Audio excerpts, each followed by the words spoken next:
Hello and welcome back to another Four Nations Face-Off reaction. So, before we get into the actual reaction, one, looks like we're going to be seeing a rematch of a few nights ago, that game between the US and Canada. But before I spoil that, even though I already have, before this game, Team Canada had some flight issues. So they flew out of Montreal last night before the game, but they had some flight delays, so they couldn't check into their Boston hotel until about 6 in the morning. So they couldn't practice. So they couldn't practice. They were all tired from the flight and the game before because they couldn't sleep. But even though they had some flight delays, John Cooper, the Canada head coach, also the head coach of the Tampa Bay Lightning, said that that is not an excuse, and this is and he also said that this was a no excuses game due to the magnitude of it being that a regulation win for either team meant the championship appearance against the United States on Thursday night. So now that that is through, we can get into the actual recap.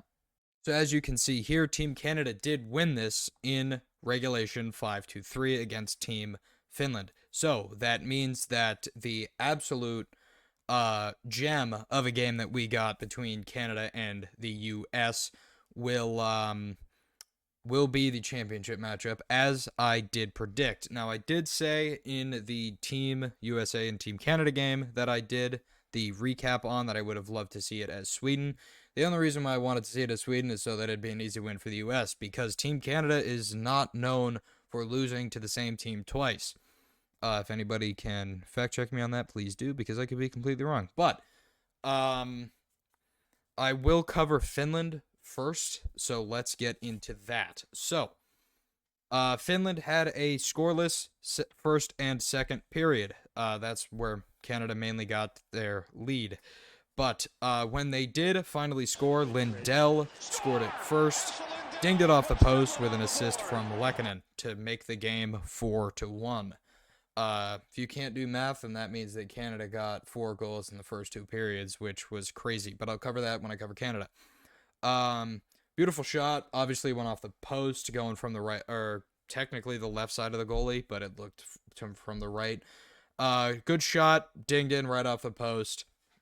When he scored it, though, he didn't look too excited because he still knew the absolute uphill battle that that they had to do. So then, right after that, well, not right after, but closer to the end of the game, with about 2 minutes left, Finland did pull their goalie. So that, in case you don't know, in case you're not a hockey fan, it's 5-on-5 with the goalie. So technically there's 6 players, but one of them's a goalie. So when you're down, or technically at any point in the game, but you only do it when you're down, you can pull your goalie, leaving your net empty, and put on an extra skater for more offense or an offensive push. That is exactly what Finland did. And Granlund, with no goalie in the net for Finland, got a goal, sending it 4-2 with an assist from Line. This kind of gave him a little bit of a spark, as you could see in the team when they scored it. They all kind of jumped up. They're like, all right, maybe we got a chance. Shortly after that, Granlund scored again after they pulled their goalie, because it starts in mid-ice. They don't just leave it.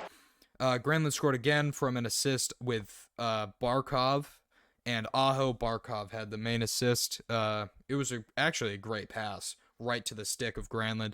This sent the game 4-3. As you can see from the score,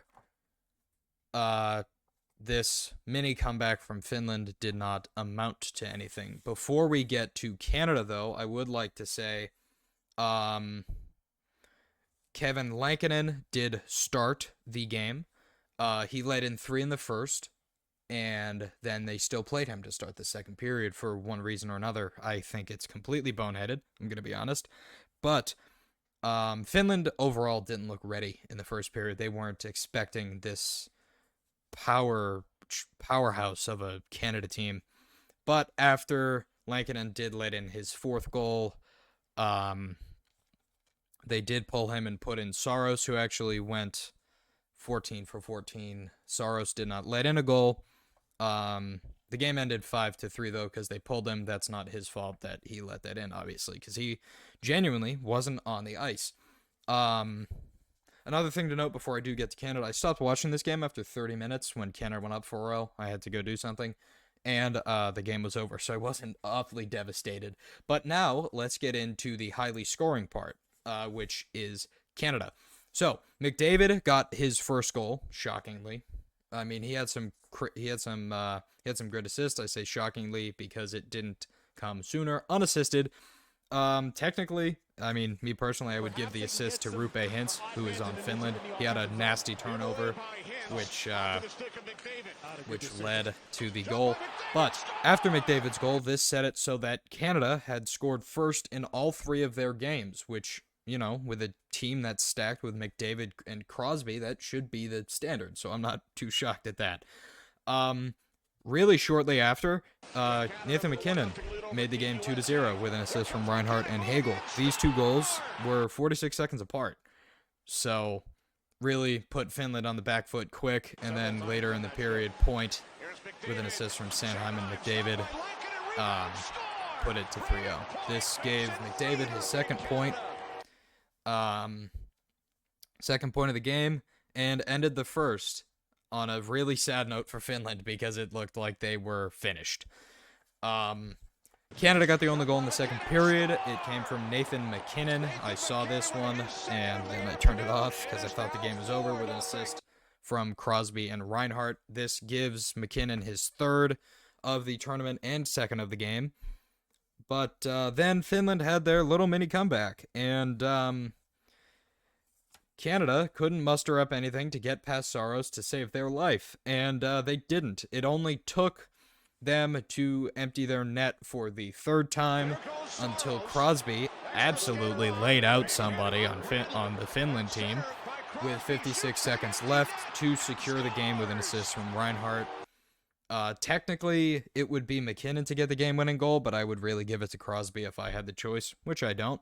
But this is Crosby's first goal of the tournament, and hopefully his last, because I don't want him to score against the U.S., because if he does, then that's wraps. But yeah, now let's look at the standings for this tournament to give you guys a little bit of an understanding as to what tonight's game will bring.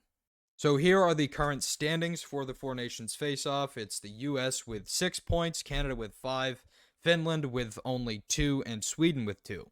So there is still a game tonight. It's between U.S. and Sweden, but it doesn't matter. So technically, if Sweden wins in regulation, that would give them 5 points, which is the same amount as Canada. However, because Sweden would only have 1 win as opposed to Canada's 2 being 1 in regulation, 1 in overtime, it wouldn't be enough for them to get put into the championship game. It's kind of weird because it's not technically like a point system, but it's more of just like, all right, you won 1 game, they won 2, you have the same amount of points, they're more ready. But it'll be really interesting to see what Sweden will do for tonight's game, whether or not they're going to try and injure the United States or just try and go for it, show that they can win, that they weren't a bad team coming into this, because as it stands right now, Finland should get 4th, regardless of how this USA and Sweden game ends. Overall, they weren't ready. It's not their fault, though. They really only had 11 players, excluding their 2 goalies. But that's just because of injuries. But that will do it for today's video. I will make one tomorrow covering the results of the USA-Sweden basically exhibition game, because it doesn't really matter. I sadly won't be able to make a video within the correct time frame, being the next day, of the championship game, because I will be away. But I might do that on Sunday just so that you guys can see my thoughts and hopefully see the U.S. raise something against Canada. But yeah, thank you guys for watching. Please remember to subscribe. These videos have been getting crazy amounts of views, and I've been getting no subscribers. So what are you guys doing? Come on, just click it, please. But hopefully after this little in-season tournament's over, I will keep making these for the NHL and NFL when it comes back. I'm not really that big into basketball or baseball, but it's all dependent on how the Boston teams do. So because I don't really bandwagon those teams. I just kind of pay attention to all of them, and I only really care when they're doing good. So call it a bandwagon, call it whatever you want. I don't really care. But yeah, thank you guys for watching, and I will see you guys in the next one.